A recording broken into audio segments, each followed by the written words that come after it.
todo lo que tienes que saber antes de pedir una hipoteca. Una de las deudas más grandes y a más largo plazo que tenemos la mayoría de las personas son las hipotecas. Y una hipoteca puede ser la oportunidad de crear la libertad financiera o un activo sustancial, que para muchas personas lo es después de muchos años, o puede ser la causa de un desastre financiero. Y en este video te voy a decir cómo puedes ahorrar miles de dólares con la hipoteca y además cómo negociar mejor con los bancos para que puedas no solo ahorrar muchísimo dinero, sino también puedas liberar tu propiedad en muchos menos años de los que te imaginas. Y además con un esfuerzo que seguramente está a tu alcance. Al final del video te diré cómo en una hipoteca de $341,000 podrás ahorrar $95,887 con un abono mínimo a tu cuota. Esto te va a dar la idea de cómo puedes ahorrar mucho dinero pagando tu hipoteca con abonos mínimos adicionales cada mes. La mayoría de las personas cuando comienzan a buscar una hipoteca comienzan con esta frase: voy a ver para cuánto califico. Y esa es una pregunta que está mal hecha. Esa es la pregunta de un pensamiento de consumidor. Significa que el banco me va a decir cuánto puedo pagar, pero lo que yo puedo decir es mi cuota o la máxima cuota que yo puedo pagar es esto. Y vamos a ver qué propiedad puedo comprar con esto, porque puede ser que yo califique para una propiedad que cueste X, lo que sea, pero que la cuota sea alta para mi nivel de gastos, aunque para mi nivel de ingresos, que es lo que mira el banco, puede ser adecuada o puedo calificar para mi nivel de gastos, puede ser algo que no puedo permitirme. Entonces, lo primero no es comenzar a comprar la casa de mis sueños, sino saber exactamente qué es lo que yo puedo y estoy en disposición de pagar. Cuando una persona busca una propiedad en arriendo, dice, yo puedo pagar hasta tanto, pero muchas veces eso no es el mismo pensamiento que tienen cuando van a comprar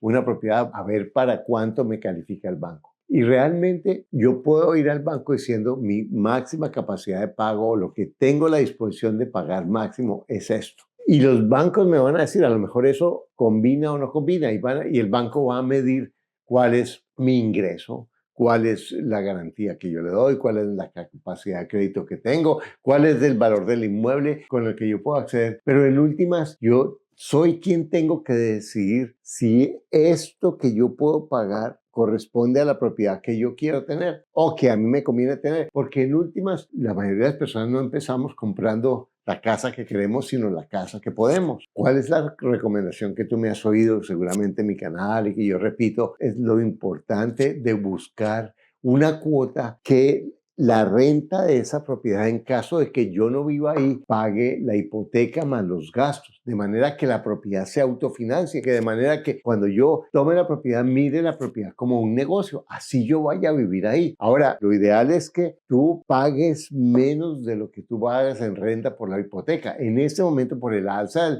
de los precios de las propiedades y los precios de los intereses, es difícil eso. Sin embargo, hay maneras, y en este video no vamos a hablar de eso, de conseguir cómo subdividiendo la propiedad o subarrendando puedo bajar mi pago o lograr ingresos con la misma propiedad para que sea más asequible el pago de la hipoteca. Pero en últimas, tengo que tener en cuenta que por renta tradicional, viendo que yo no vaya a vivir en la propiedad, y yo les digo, soy suficientemente viejo para haber dicho varias veces en mi vida, esta casa es la última, de aquí no salgo si no me sacan con los pies hacia adelante. No, eso no es, mira, la vida me cambia tantas veces las circunstancias y cambio de ciudad, cambio de casa, mil problemas o circunstancias en la vida que me llevan a pensar que por más que me guste una propiedad, va a ser transitoria. Y que en últimas, yo, como es una inversión tan grande, voy a buscar que esa propiedad se pague sola. Entonces, lo primero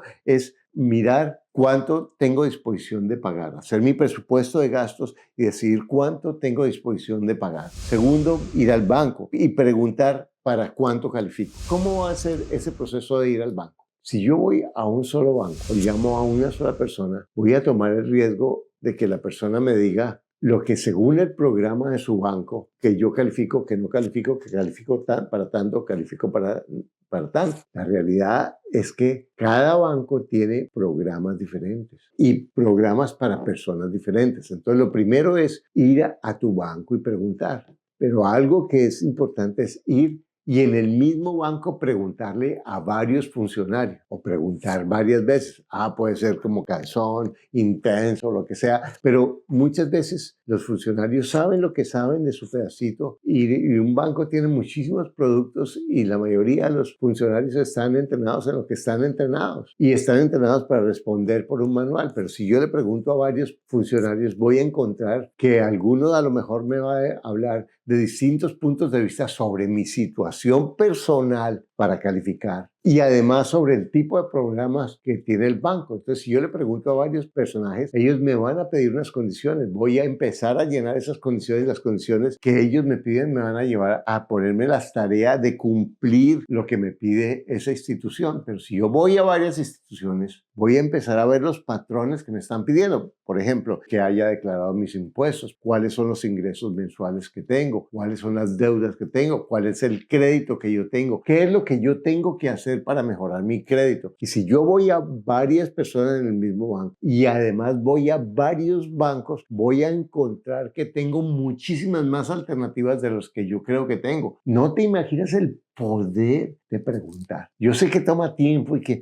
su llamada es muy importante para nosotros y esperar y esperar, esperar. O ir a hacer la fila y que una señorita recién llegada, una muchacha que no sabe nada, me diga no, que no sé, y me toque volver a empezar a hacer la fila para ir a donde el que sí sabe. Yo sé que toma tiempo, pero imagínate, piensa esto. Si tú gastas 1 hora, 2 horas, 3 horas, 5 horas, digamos que en cada banco gastes 1 hora, son 5 horas, pero necesitas ir a 5 bancos o a 10 bancos, 10 horas o a 20 bancos. Yo tengo un estudiante de España que fue a 20 bancos, fue y averiguó a 20 bancos. Imagínate que se gaste 1 hora por cada banco, vamos a decir 2 horas por cada banco, 40 horas. ¡Oh, qué cantidad de tiempo! Pero si tú te ahorras por 40 horas, $10,000 a $500 la hora. 20,000, 30,000, $40,000 en intereses. O la oportunidad de que te digan que sí calificas cuando otras personas te digan que no, o que te den un interés mejor, o que te pidan una cuota inicial más baja. ¿Cuánto dinero para la propiedad ahora? Sino cuánto dinero a largo plazo significa eso. Otra sugerencia que te hago es di la verdad. Di la verdad. Siempre di la verdad. Los bancos se van a dar cuenta. Ellos cuando comiencen a pedirse los documentos, cuando yo era abogado, una de las cosas que me enseñaron es una mentira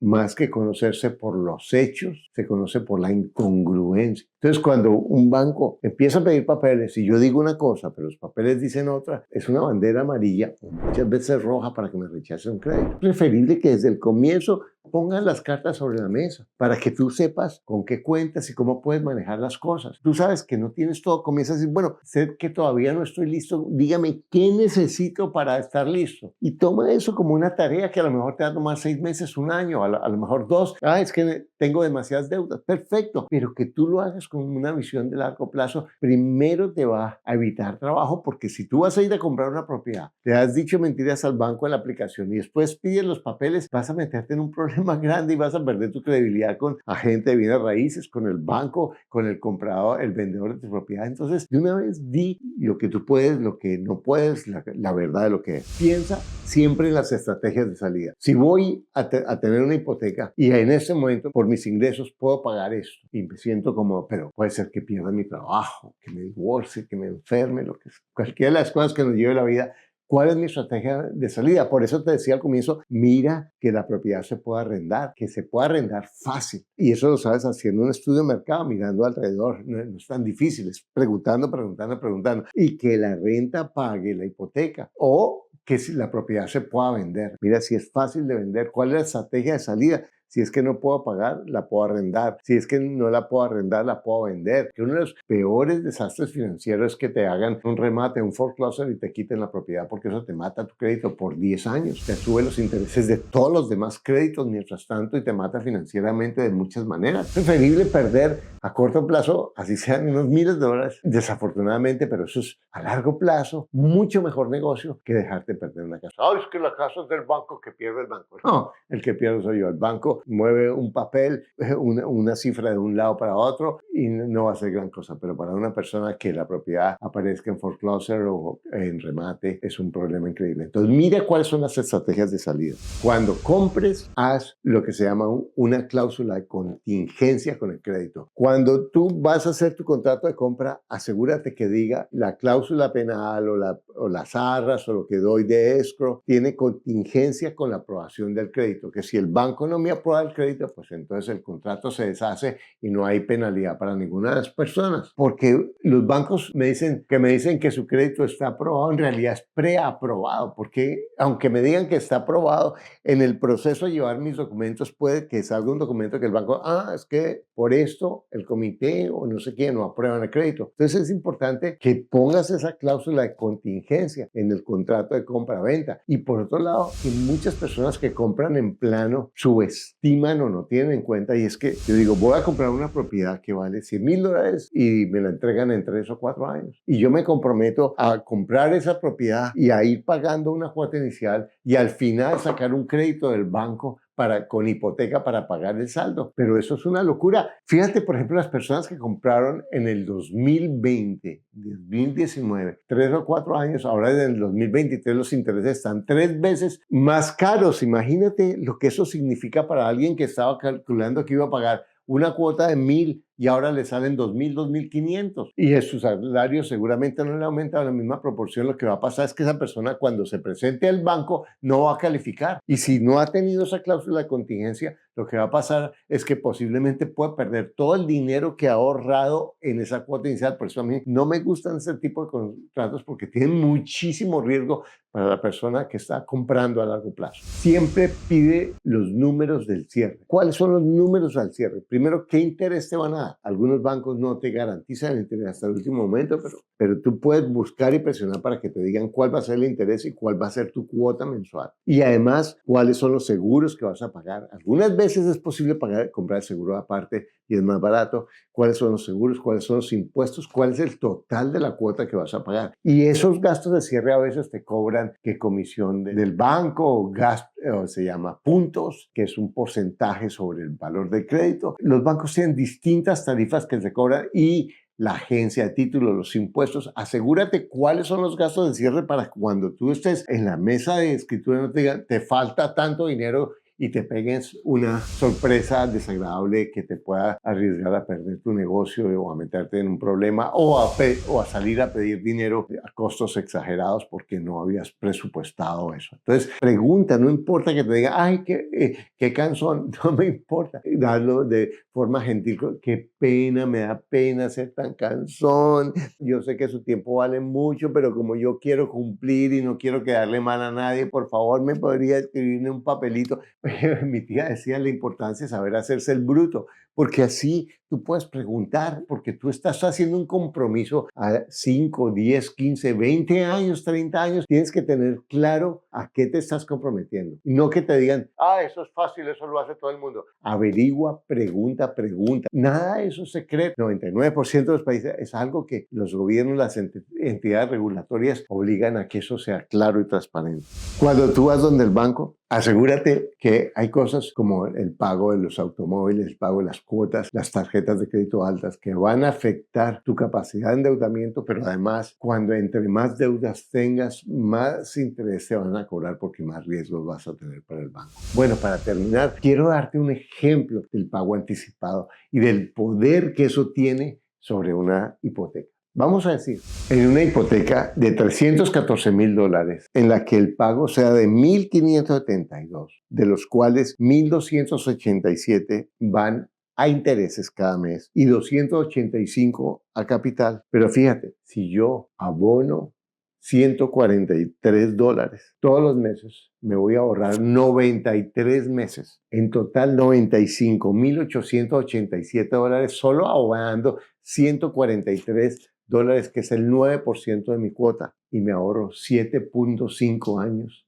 en el pago de la hipoteca. ¿Te imaginas el poder del abono a tu cuota? Entonces, si tú preguntas y tú negocias intereses de un banco a otro y te ahorras un 1%, un medio por ciento, puedes ahorrar miles y miles de dólares a lo largo de la vida de la hipoteca. Si tú preguntas sobre la forma de obtener el crédito, puedes obtener posibilidades con menos cuota inicial, con mejores condiciones. Todo esto lo hace la educación financiera. Tenemos un video sobre cómo construir el crédito perfecto, que eso te va a ayudar a ahorrar intereses, no solamente en tu hipoteca, sino en las tarjetas de crédito y en todas tus deudas. Porque recuerda, tienes todo lo que necesitas para lograr lo que quieres. Lo único que te aleja es un pensamiento que no es cierto.